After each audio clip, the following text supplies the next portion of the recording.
Means it is modifies verb and adjective. Adverb ಅಂದರೆ ಕ್ರಿಯಾ ವಿಶೇಷಣ ಎಂದು ಕನ್ನಡದಲ್ಲಿ ಕರೆದರೆ, ಈ ಎಡ್ವರ್ಬ್ ಇದು ವರ್ಬ್ ಮತ್ತು ಎಡ್ಜೆಕ್ಟಿವನ್ನು ಮೋಡಿಫೈ ಮಾಡುತ್ತದೆ, ಅಂದರೆ ವಿಶೇಷಣ ಹೊಗಳುತ್ತದೆ. ಇದು it's modifies verb and adjective. It's not only modifies verbs and it's also modifies adjective.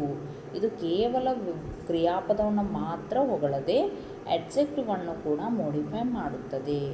ಇದಕ್ಕೆ ಕ್ರಿಯಾ ವಿಶೇಷಣ ಎಡ್ವರ್ಬ್ ಎಂದು ಕರೆಯುತ್ತಾರೆ. Is the next kinds of adjective.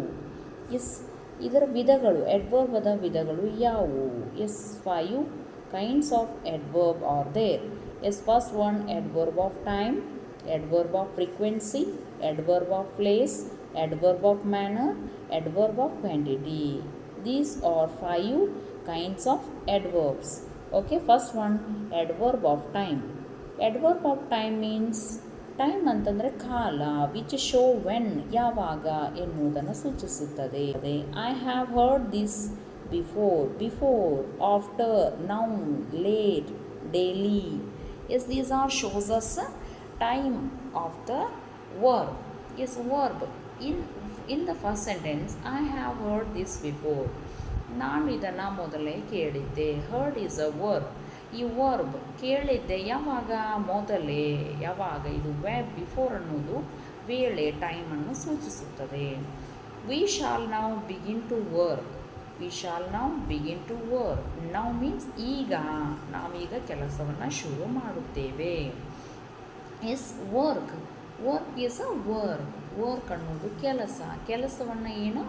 ಯಾವಾಗ? ಈಗ. ನೌ ಅನ್ನುವಂಥ ವರ್ಬ್ ಏನು ಮಾಡಿದೆ? ಮೋಡಿಫೈ ಮಾಡಿದೆ. So now is a adverb. It shows us time. Yes, in the third sentence, he comes here daily. He comes here daily. ಅವನು ಇಲ್ಲಿಗೆ ಪ್ರತಿದಿನ ಬರುತ್ತಾನೆ. come is a verb and daily is modifies a verb. It's daily ಅನ್ನೋದು adverb. ಇಲ್ಲಿ come ಅನ್ನುವಂಥ ವರ್ಬನ್ನು modify ಮಾಡುತ್ತದೆ.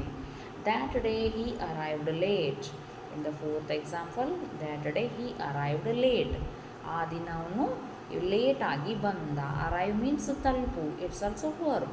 ಇದು ಕೂಡ ಅರೈವ್ ಅನ್ನೋದು ವರ್ಬ್. ಈ ಕ್ರಿಯಾಪದವನ್ನು ಏನು ಮಾಡಿದೆ? ವಿಶೇಷಣ ಮಾಡಿದೆ.